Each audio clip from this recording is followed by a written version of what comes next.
Book design, in effect, is invisible. If you as a reader are noticing the size of the type, or the lack of margins on a page, or the fact that isn't that a really cool book jacket, then we are failing. And I don't flip on my computer until I have had a meeting with my production counterpart, who in effect will give me the economic rules of the road.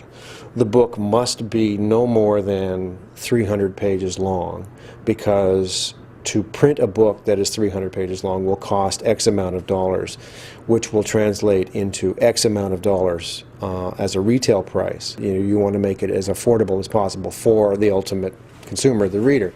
Well, basically I start with the electronic file of the manuscript, and I will take a representative chapter of that book.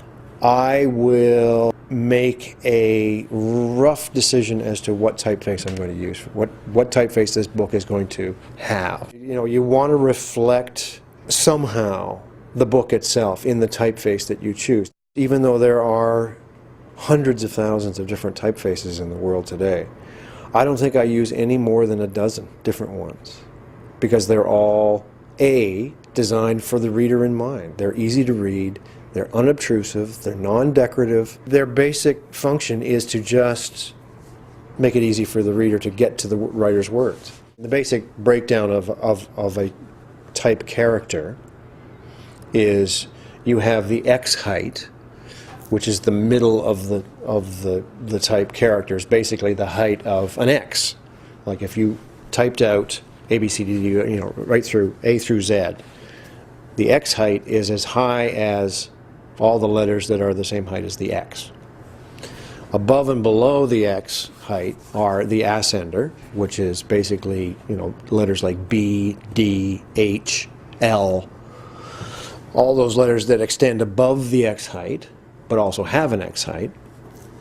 And then there is the descender, basically the opposite. Letters like G, P, Q, Y, everything that extends below the X height.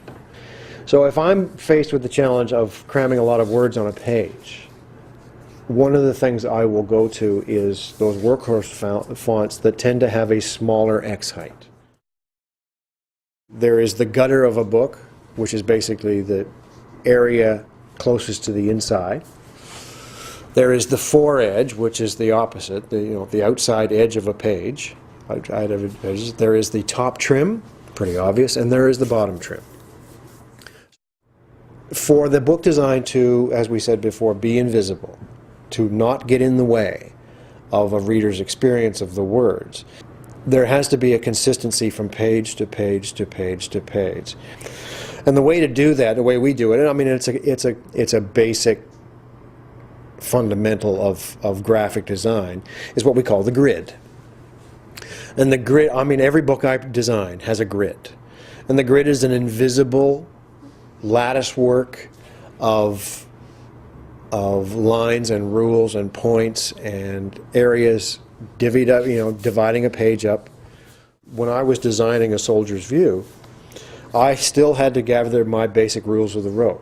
Well, how am I going to get 200 photos onto 300 pages or 200 pages?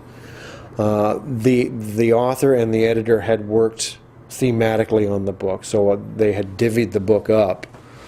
I needed a grid that would incorporate a full-page photograph or a half-page photograph or 4 photographs on a page. So once I had developed the grid for the book, from there on in, constructing the book was a relatively straightforward process, because I had already solved the problems of what I was going to do as I was working my way through the book.